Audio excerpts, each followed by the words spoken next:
ಜನರೇ ಅನಾಮಿಕ ಕರೆಯನ್ನ ರಿಸೀವ್ ಮಾಡೋಕ್ಕೂ ಮುನ್ನ ಎಚ್ಚರ ಹೊಸ ವಂಚನೆ ಸ್ಕೀಮ್ನೊಂದಿಗೆ ಆಕ್ಟಿವ್ ಆಗಿದೆ ಒಂದು ಟೀಮ್.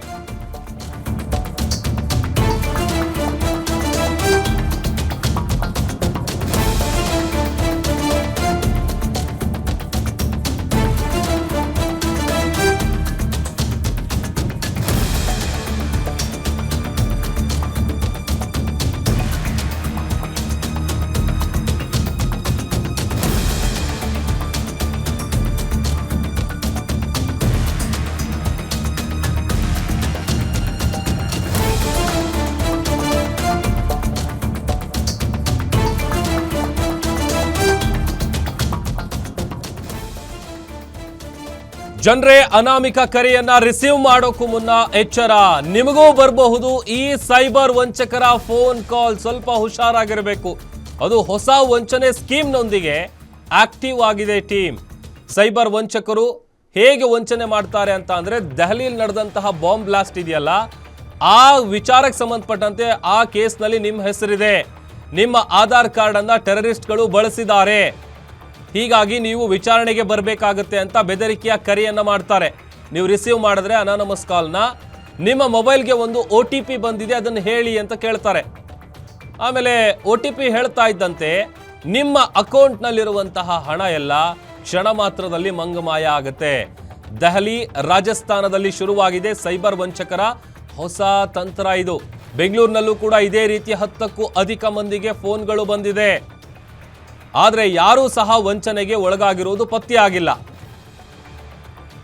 ಥೇಟ್ ಅವರು ಫೋನ್ ಮಾಡಿ ಆ ಒಂದು ಕೇಸ್ಗೆ ಸಂಬಂಧಪಟ್ಟಂತೆ ನಿಮ್ಮ ಹೆಸರು ಕೂಡ ಲಿಸ್ಟ್ನಲ್ಲಿದೆ, ನಿಮ್ಮ ಡೀಟೇಲ್ಸ್ ತಗೋತಾರೆ, ಕಂಪ್ಲೀಟ್ ಎಲ್ಲ ಡೀಟೇಲ್ಸ್ ತಗೊಂಡು ಒಂದು OTP ಬಂದಿದೆ ಹೇಳಿ ಅಂತ ಹೇಳ್ತಾರೆ. ಆಮೇಲೆ OTP ಹೇಳಿದ್ರೆ ನಿಮ್ಮ ಅಕೌಂಟಲ್ಲಿರುವಂತಹ ಎಲ್ಲ ದುಡ್ಡು ಮಂಗಮಾಯ ಆಗುತ್ತೆ.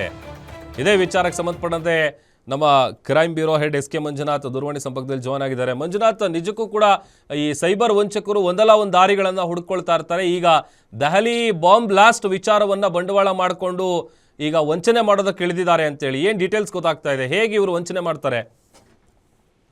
ಪ್ರಭು, ಏನು ಸೈಬರ್ ವಂಚಕರು ಒಂದೊಂದು ರೀತಿಯಾಗಿ ಮೊದಲಿಗೆ ನಿಮ್ಮ ಹೆಸರಲ್ಲಿ ಕೊರಿಯರ್ ಬಂದಿದೆ, ಅದರಲ್ಲಿ ಏನು ಮಾದಕ ವಸ್ತು ಇದೆ ಅನ್ನೋ ನಿಟ್ಟಿನಲ್ಲಿ ಬೆದರಿಕೆಗಳನ್ನ ಹಾಕಿ ನಾವು ದೆಹಲಿ ಪೊಲೀಸರು ಅಥವಾ ಗುಜರಾತ್ ಪೊಲೀಸರು ಈ ರೀತಿಯಾಗಿ ಬ್ಲಾಕ್ ಮೇಲ್ ಮಾಡೋ ಮುಖಾಂತರ ಒಂದು ಅಮಾಯಕರ ಅಕೌಂಟ್ಗಳಿಗೆ ಕೆನ್ನವನ್ನ ಹಾಕುವಂತ ಕೆಲಸವನ್ನ ಮಾಡ್ತಾ ಇದ್ರು. ಆದ್ರೆ ಈಗ ದೆಹಲಿ ಬಾಂಬ್ ಬ್ಲಾಸ್ಟ್ ಪ್ರಕರಣವನ್ನ ಅನ್ವಯ ಮಾಡ್ಕೊಂಡಿರ್ತಕ್ಕಂಥ ಸೈಬರ್ ವಂಚಕರು ಕರೆಗಳನ್ನ ಮಾಡ್ತಾರೆ. ಕರೆಗಳನ್ನ ಮಾಡಿ ನಿಮ್ಮ ಆಧಾರ್ ಮತ್ತೆ ಪಾನ್ ಕಾರ್ಡ್ ಅನ್ನು ಟೆರರಿಸ್ಟ್ಗಳು, ಇನ್ನು ದೆಹಲಿ ಬಾಂಬ್ ಬ್ಲಾಸ್ಟ್ ಪ್ರಕರಣದಲ್ಲಿ ಸಿಕ್ಕಿರ್ತಕ್ಕಂಥ ಟೆರರಿಸ್ಟ್ಗಳು ಯೂಸ್ ಮಾಡಿದ್ದಾರೆ ಅಂತಕ್ಕಂಥ ಒಂದು ಮಾಹಿತಿಯನ್ನ ಕೊಡ್ತಾರೆ. ಅದರಿಂದ ಏನಾದ್ರೂ ಆತಂಕಕ್ಕೊಳಗಾಗಿ ಇವರು ಏನಾದ್ರೂ ರೆಸ್ಪಾನ್ಸ್ ಮಾಡಿದೆ ಆದ್ರೆ ನಿಮ್ಮ ಆಧಾರ್ ಕಾರ್ಡು ಮತ್ತೆ ಪಾನ್ ಕಾರ್ಡ್ ಅನ್ನ ಕ್ಲಾರಿಫಿಕೇಶನ್ ಮಾಡ್ಕೋಬೇಕು. ಅದು ನಿಮಗೂ ಅಥವಾ ಅದು ನಿಮ್ಮ ಹೆಸರಿನಲ್ಲಿ ಫೇಕ್ ಆಗಿ ಕ್ರಿಯೇಟ್ ಮಾಡಿದಾರೋ ಅನ್ನೋದ್ರ ಬಗ್ಗೆ ಚೆಕ್ ಮಾಡ್ತೇವೆ. OTP ಯನ್ನ ಕಳಿಸ್ತೀವಿ, ಅದನ್ನ ಕನ್ಫರ್ಮ್ ಮಾಡಿ ಅಂತಕ್ಕಂಥ ಒಂದು ಸೂಚನೆಯನ್ನ ಕೊಡ್ತಾರೆ.